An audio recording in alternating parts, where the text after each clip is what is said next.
Bienvenidos a una nueva entrega de Buenas Razones para Conversar. Soy Mónica Maruri. Hoy vamos a hablar sobre cómo formar ciudadanos críticos. En realidad vamos a hablar de muchos temas porque tenemos un invitado extraordinario, probablemente una de las personas a quien yo más admiro. Me refiero a Anastasio Gallego, prorector de la Universidad del Río, Campus Guayaquil.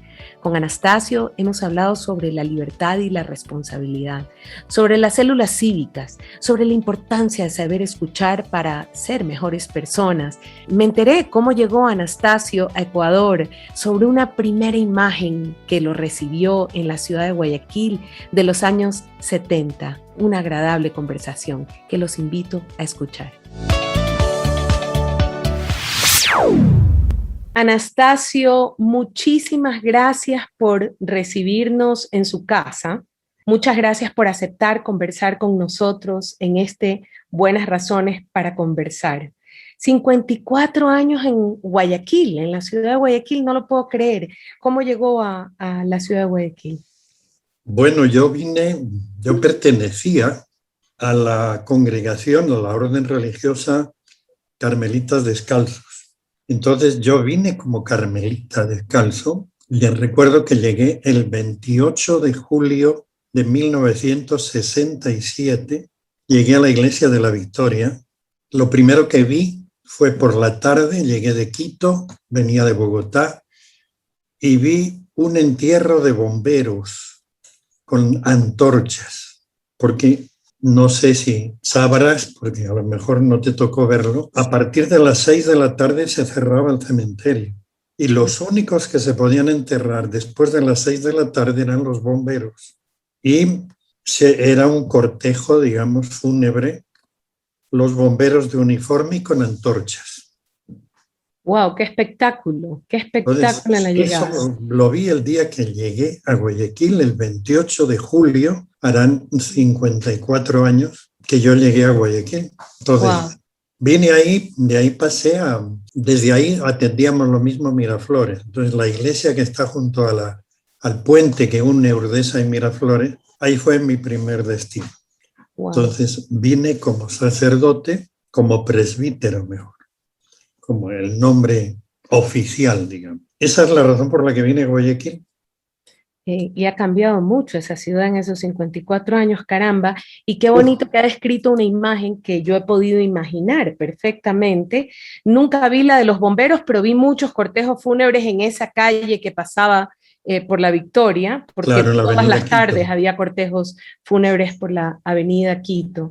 Una ciudad y un país que ha cambiado mucho. ¿De qué manera ha cambiado el Ecuador en y esa ciudad especialmente en estos 50 años? Bueno, te diré que ha cambiado en todo, ¿no? Cuando yo llegué al Ecuador, el Ecuador creo que tenía 6 millones de habitantes. Hoy hay prácticamente 3 veces más. Guayaquil andaba por el 500.000 de habitantes. Guayaquil terminaba en Pancho Segura y Quito. De ahí hacia el puerto, ya estaba el puerto. Estaba la Ciudadela 9 de octubre y todavía no estaba estrenado el Hospital Teodoro Maldonado. Ya estaba terminándose de construir. Y por el norte terminaban la Tarazana y el aeropuerto. O sea, el policentro era Manglar, la vía Daule, y bueno, terminaba en Los Ceibos, que entonces estaba empezando, ¿no? O sea, hasta ahí llegaba la ciudad, y por el sur, digamos por el oeste, porque se le llamaba así el suburbio oeste, ya estaba el Cisne, el barrio del Cisne. Por supuesto, no había el puente de la Portete, eso lo hicieron los militares a partir del año 72. Era el suburbio, la isla de San José era también suburbio. Había algunas calles, no, en la 40 todavía no había nadie. Usted conoce Guayaquil más que muchos guayaquileños por lo que le escucho, pero otra pregunta, eso es en el aspecto físico y en el aspecto social, humano, ¿de qué maneras ha cambiado esa ciudad?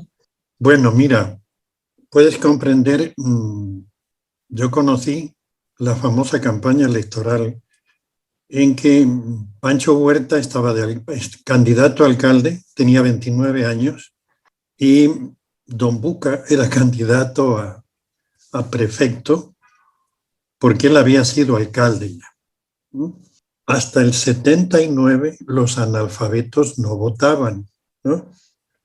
En la Constitución que se aprobó en referéndum, a la salida de los militares, se aprobó el voto de los analfabetos. Entonces, el voto, como no votaban, no había mucho problema para trabajar por esas zonas porque no había votos, a pesar de que el CFP, con Don Buca y antes con Guevara Moreno, yo a Guevara Moreno no les llegué a conocer, su fuerte era el suburbio.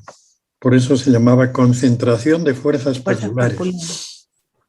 Recuerdo que la primera campaña que yo vi estaba Don Buca de candidato y Vicente Leví Castillo. Y recuerdo que la publicidad era Vicente Leví Castillo, era un diputado a lo macho.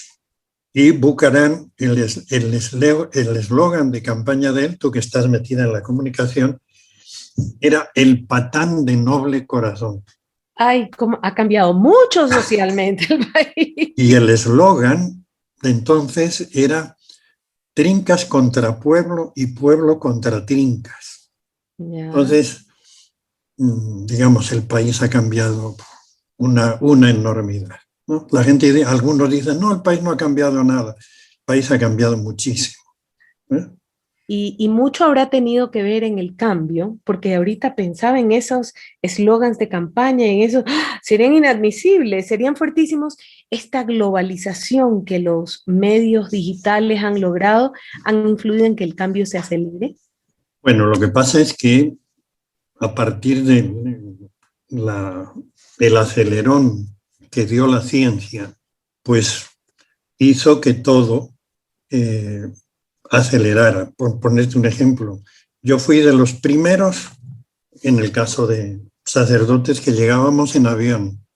Hasta un mes o un mes antes tuve compañeros que habían venido en barco y tardaban de España aquí 21 días.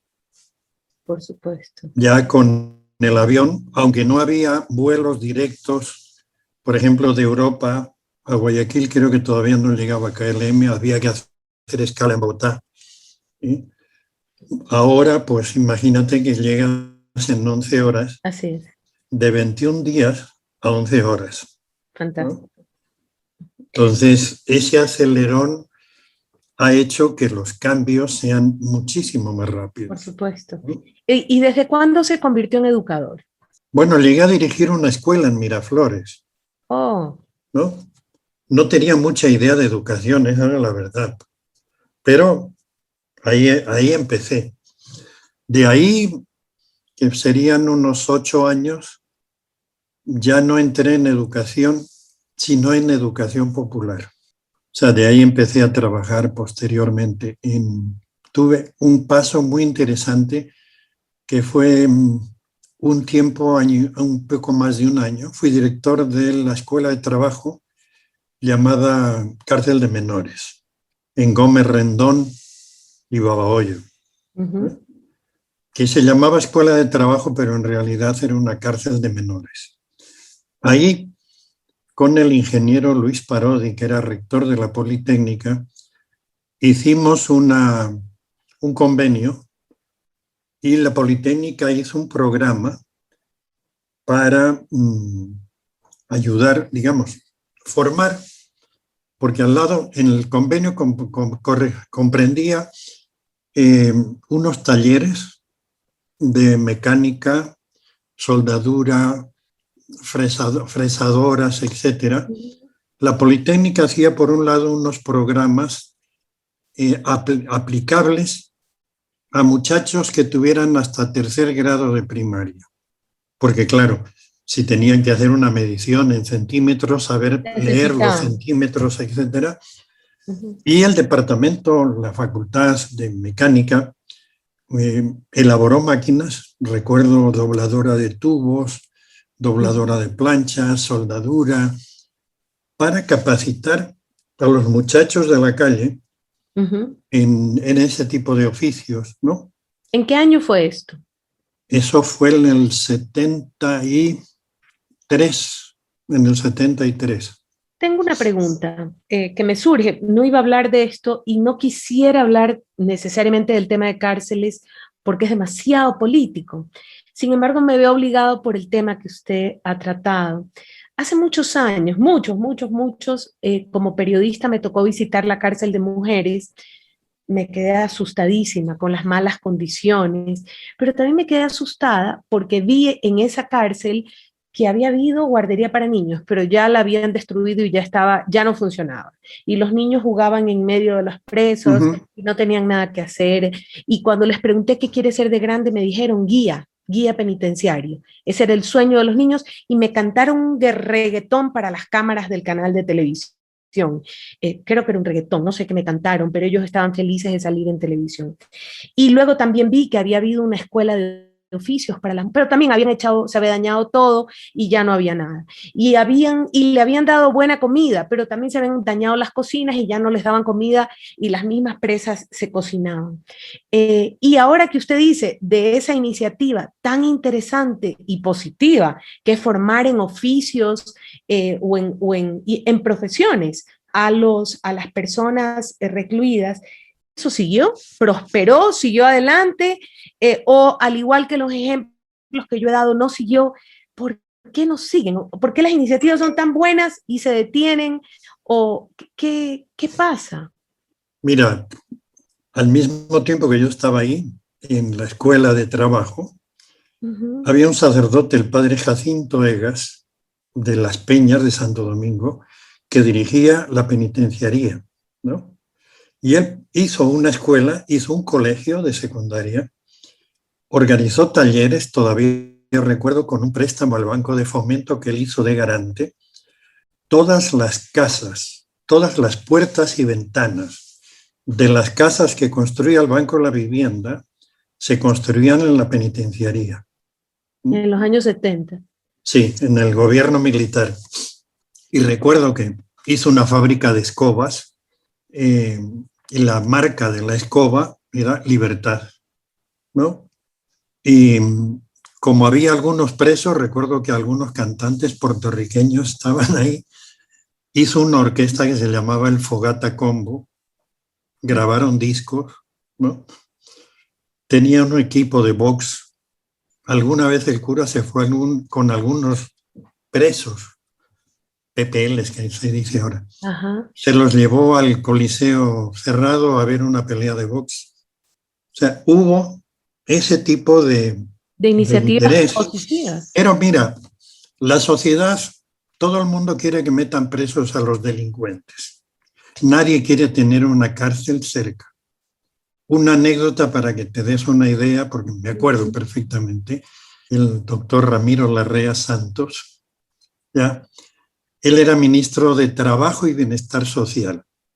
Caballero. La asignación del ministerio que teníamos para la escuela de trabajo era 9 sucres por chiquillo al día, ¿no? Y una vez peleando para que nos subieran el sueldo, el doctor Ramiro Larrea hizo esta propuesta, que nos suban, porque eso era muy poco. Y puso él un ejemplo. Un caballo de la policía tiene asignados 17 sucres por caballo. Para los chicos había 9.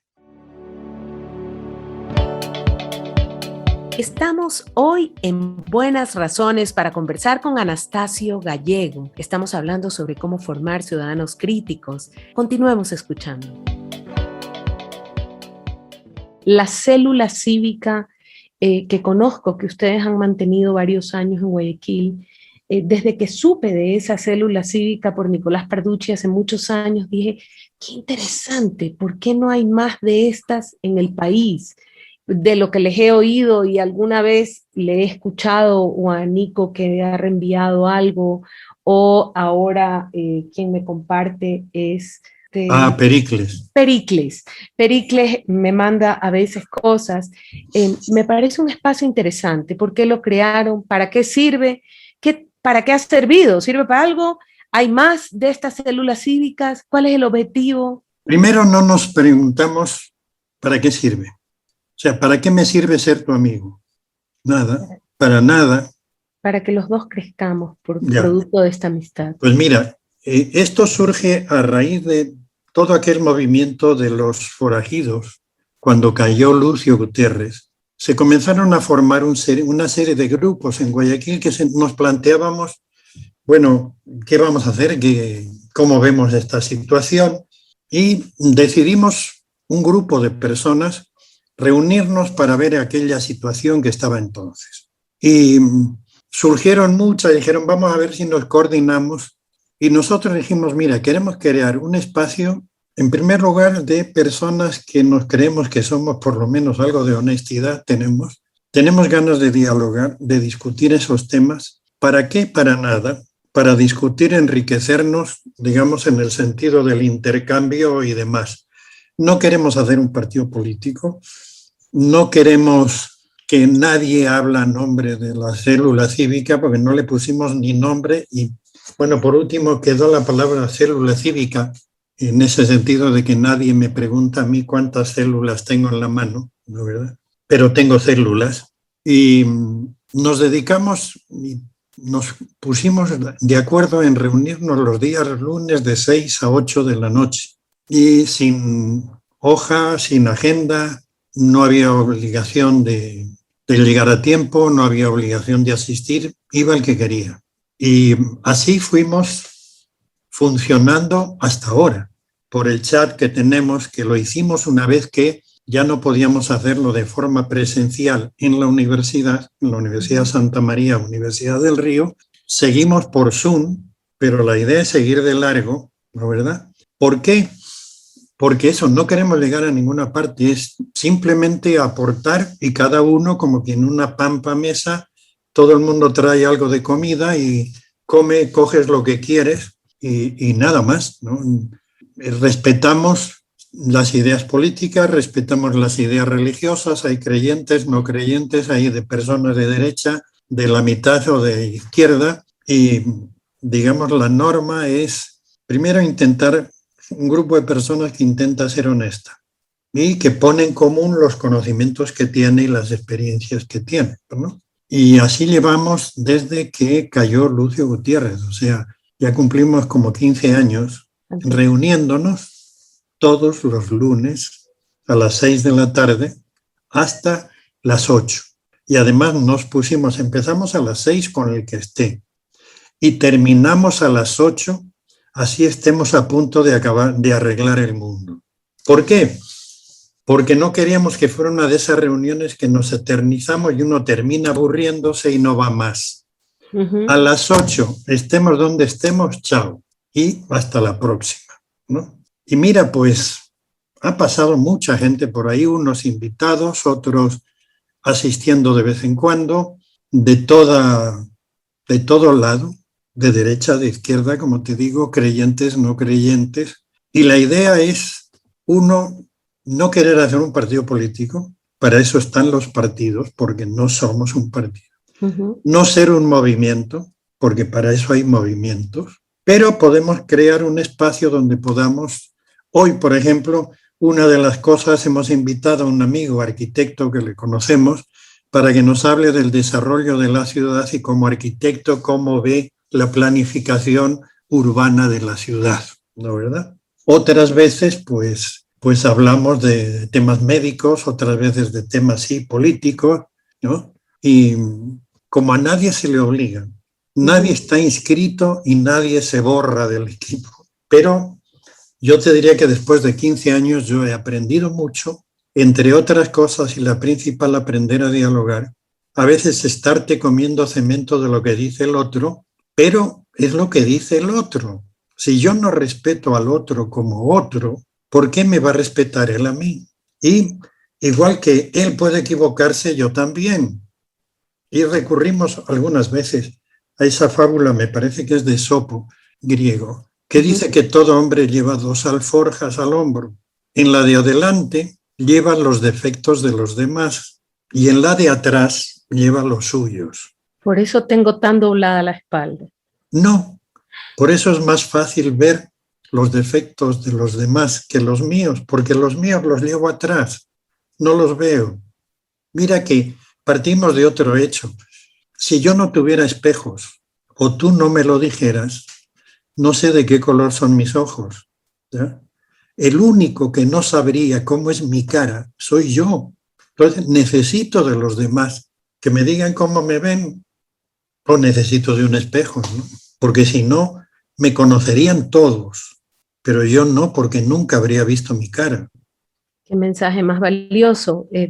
Pero sabe que me quedo con lo último, que me parece tan valioso y que probablemente si lo escucho hoy día es porque yo necesitaba escucharlo. Y efectivamente, qué importante que es escuchar a los demás lo que nos tienen que decir y qué ocupados que estamos diciendo y diciendo y diciendo, en lugar de verdad escuchando posiciones diversas y aguantándonos callados un rato, aunque nos muramos de las iras con lo que dicen los demás. Uh-huh. Sí, Anastasio, sí. de verdad no sabe cómo le agradezco que No, ¿de qué? Pues nos haya recibido a buenas razones para conversar de este Instituto de Patrimonio del Convenio Andrés Bello. He aprendido mucho, me quedo con la importancia de aprender a ser libre, de usar la libertad. Qué difícil que es usar la libertad si no me creo libre de verdad, si no conozco lo que es ser libre. Qué importante que es mirarnos unos a otros, a los ojos al mismo nivel. Esa mirada de arriba hacia abajo o de abajo hacia arriba es tan poco saludable, digo, a la hora del diálogo. uh-huh. Así es que me quedo con mucho aprendizaje, de verdad. Le agradezco muchísimo y ojalá podamos volver a invitarlo. Cuando quieras, a la orden, porque es un intercambio, digamos, de conoceres, de saberes. Yo me puedo quedar con haber visto la marcha de los bomberos cuando llegué, que era una imagen. Otra gente no la vio y si se la cuenta, diga, me va a decir, este es Gabriel García Márquez. No, Gabriel García Márquez lo que tuvo fue una imaginación fabulosa, que es cómo ver las cosas que ves, ¿no? Así que a la orden, cuando quieras, en lo que yo pueda aportar en esta construcción de una sociedad más justa, más solidaria, pues aquí me tienes. Usted y nosotros tenemos buenas razones para seguir conectados. La conversación con Anastasio Gallego hoy me deja con muchas lecciones y espero que también a todos los que nos escuchan. Qué importantes los proyectos en los que Anastasio pudo participar en la educación popular. Qué importante esa figura de la célula cívica para que aprendamos a conversar, a compartir ideas, aunque sean diferentes, pero justamente a compartir y construir juntos. Esto ha sido todo por hoy en Buenas Razones para Conversar. Soy Mónica Maruri y los invito a que revisen nuestra página web en www.ipanc.org y nuestras redes sociales. Solo digiten @cabipanc en Facebook, Twitter e Instagram. Nos vemos en una próxima entrega.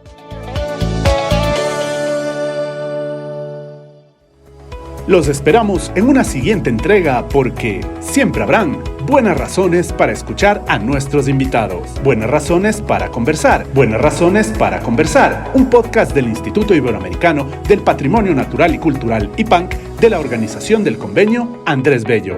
Dirección General, Mónica Maruri. Producción y realización, Víctor Novoa.